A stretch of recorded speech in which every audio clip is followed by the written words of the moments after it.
আজকের ভিডিওটিতে খুব কিছু সাধারণ জিনিস আমি তোমাদের সাথে শেয়ার করব বা বিশেষ কিছু খুব সাধারণ কিছু কথা বলবো। তোমরা মন দিয়ে শোনো আর প্লিজ ভিডিওটা স্কিপ করো না। তো দেখো, তোমরা যে যেখান থেকে আমার ভিডিওটা দেখছো সবাইকে অনেক অনেক স্বাগত জানিয়ে আজকে ব্লগটি আমি শুরু করতে চলেছি। তো দেখো, চলে এসেছি সন্ধে দিতে।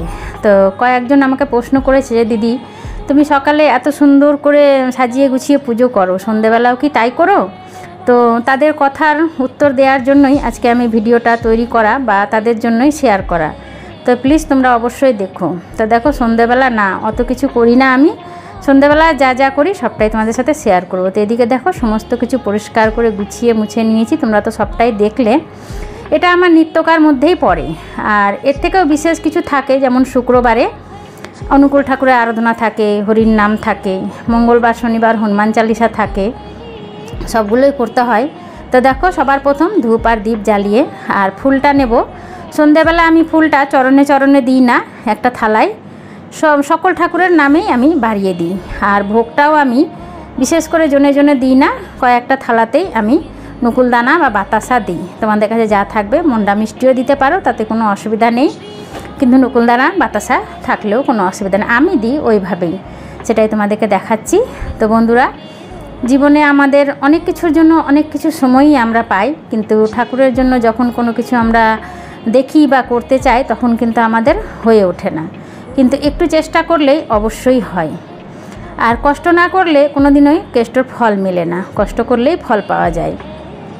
আজ দেখো, আমি না হয় ঠাকুরের ভিডিও করছি, অনেকেই আছে নাচ গানের ভিডিও করে, হ্যাঁ তারা হয়তো তাড়াতাড়ি ফেমাস হয়, কারণ এখন তো লোকে সেগুলো দেখতেই পছন্দ করে।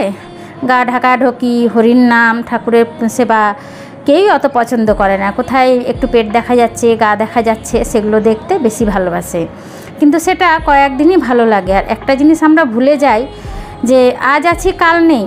আর অনেকেই বলে যে কি খালি হাতে এসেছি খালি হাতে যাব, কিন্তু না, আমরা সঙ্গে ভাগ্য নিয়ে জন্মাই, আর কর্মে কি করলাম, কর্ম নিয়ে আমাদের যেতে হয়। তো কর্মটা অবশ্যই দরকার। আমি যেমন হাঁ করে সারাক্ষণ মোবাইল খুলে দিয়ে কারো নাচ গান দেখি, তো সেটা নিয়েই আমি যাব, আর যদি আমি ঠাকুরের নাম করি তো সেটা নিয়েই আমি যাব। তো কোনটা করব সেটা আমাদেরকে বেছে নিতে হবে।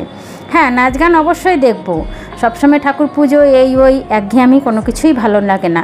একটু আনন্দের জন্য, মন ভালো রাখার জন্য নাচ গানটাও দেখতে হয় মাঝে মাঝে, সবটাই দরকার, কিন্তু তার সাথে সাথে আমাদের হরির সেবা করাটাও দরকার। তা দেখো, এদিকে ধূপ দ্বীপ জ্বেলে নিয়েছি, আর সব ঠাকুরকে একটা করে বাতাসা প্রসাদও দিয়ে দিয়েছি। এবার আমি সবার প্রথম ঘরে আগে ধূপ দ্বীপ দেখাবো, সব ঠাকুরকে দেখাবো, তারপরে সেগুলো দেখিয়ে নিয়ে হরিতলায় দিয়ে আসবো।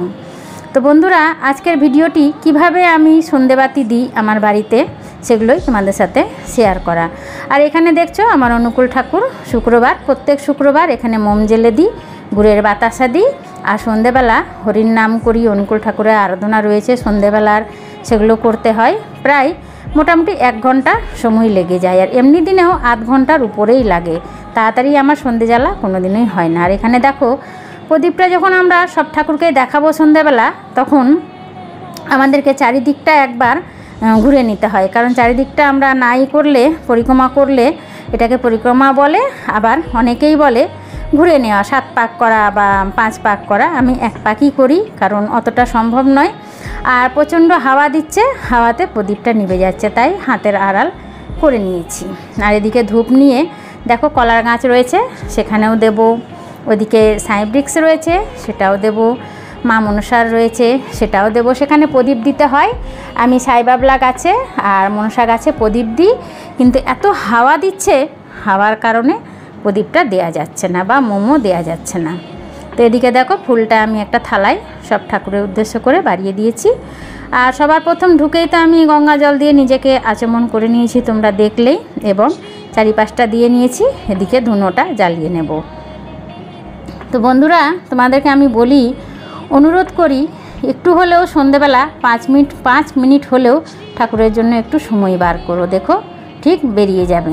আমরা জীবনে 2 ঘন্টা 3 ঘন্টা 4 ঘন্টা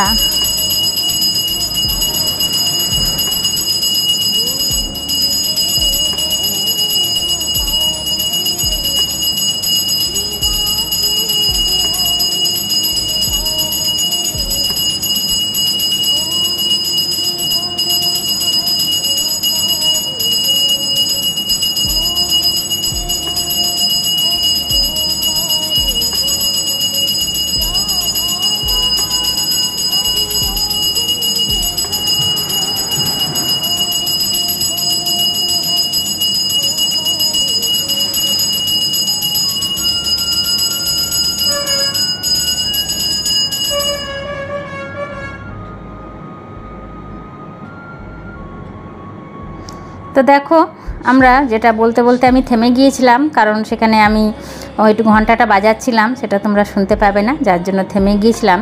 তো 3 ঘন্টা 4 ঘন্টা আমরা মোবাইল দেখে সময়টা পার করে দিই, কিন্তু একটু যদি আমরা চেষ্টা করি ঠাকুরের জন্য 10 মিনিট বার করতে পারবো। তা আমি সারা বাড়ি ধুনো দিই, কারণ এই গাছগুলো মনে হয় যেন সন্ধেবেলা আমার সাথে কিছু কথা বলছে, আমি তাদের কোনো কথা শুনতে পাচ্ছি, তারা যেন হাসছে। চারিপাশটা যখন তাকাই সত্যি মানে আমি যে তোমাদেরকে বলছি আমার চোখে জল চলে এলো। এই গাছগুলো আমাকে কিছু বলে, যখন আমি ওদের দিকে তাকিয়ে থাকি সত্যিই মনে হয় কিছু বলে। এবারে দেখো শাকটা বাজিয়ে নেব।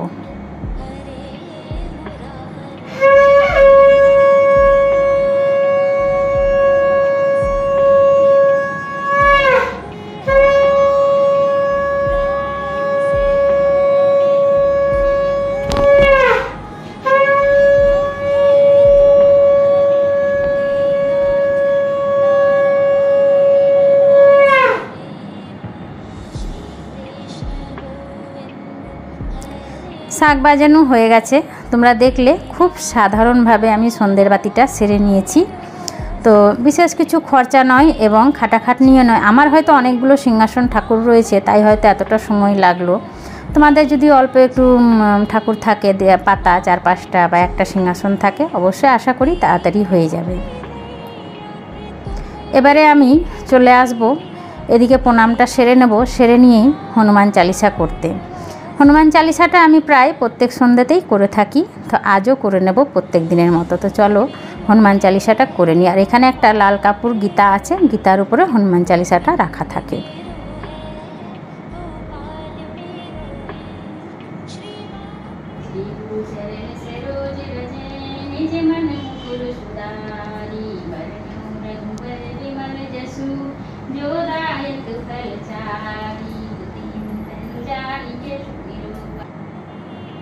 তো দেখো আমার হনুমান চালিসা হয়ে গেছে প্রত্যেক দিনের মতোই। তো তোমরাও এভাবেই করো। হনুমান চালিসা বা গীতা পাঠ খুবই করা ভালো। আমি পূর্ণিমার দিনে আমি জ্ঞান পাঠ আর অযোধ্যা পাঠটাই করি, গীতা পাঠের সবগুলো পেরে উঠি না। তো যেহেতু আমার বড় দিদিভাই রয়েছে, তার কাছে আমি জেনে নিয়েছি ততটুকুই করতে পারি। সংসার সামলে যতটুকু পারি আমি কর্মর মাঝে মাঝে ধর্মটাও করার চেষ্টা করি, আর অবশ্যই করা দরকার। দেখো পুরো সন্ধ্যেটা হয়ে গেছে, এবারে ঠাকুর ঘরটা আমি 5 মিনিটের জন্য বন্ধ করে দেব।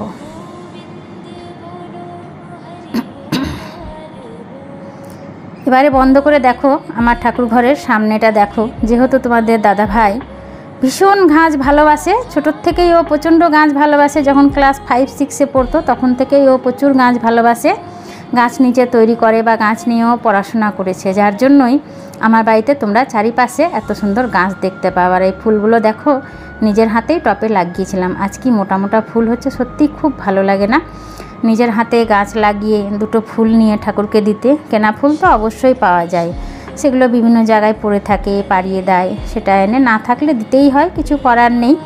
কিন্তু যখন রয়েছে, আর মন্দিরের পাশটা দেখো কি ভালো লাগছে সত্যি। সন্ধে দেওয়ার পর না আর মনে হয় না যে আমি নিচে যাই, কিন্তু যেতেই হয়, কর্মটাও তো করতে হবে। এদিকে দেখো 3 বার হাতে তালি দিয়ে দরজাটা আমি খুলে দেব, প্রসাদগুলো তুলে নেব, তুলে নিয়ে নিচে যাব, সবাইকে দেব। আর ঠাকুর ঘরটা এখন বন্ধ করব না, যেহেতু ছাদে খুব সুন্দর হাওয়া দিচ্ছে, হাওয়াটা পাবে। একেবারে রাত্রে 9:30টায় এসে তালা দিয়ে যাব। তো বন্ধুরা, এই ছিল আমার সন্ধেবাতিটা আমি কি করে জ্বালি সেটার ভিডিও। তোমাদের যদি ভালো লেগে থাকে অবশ্যই চ্যানেলটিকে সাবস্ক্রাইব করো। আর কোনটা করা উচিত সন্ধেবেলা যদি তোমাদের মনে হয় যে না দিদিভাই এটা করো, তো অবশ্যই কমেন্ট করে জানিয়ে। তো সবাই ভালো থেকো, আবার দেখা হচ্ছে পরের ব্লগে। টাটা।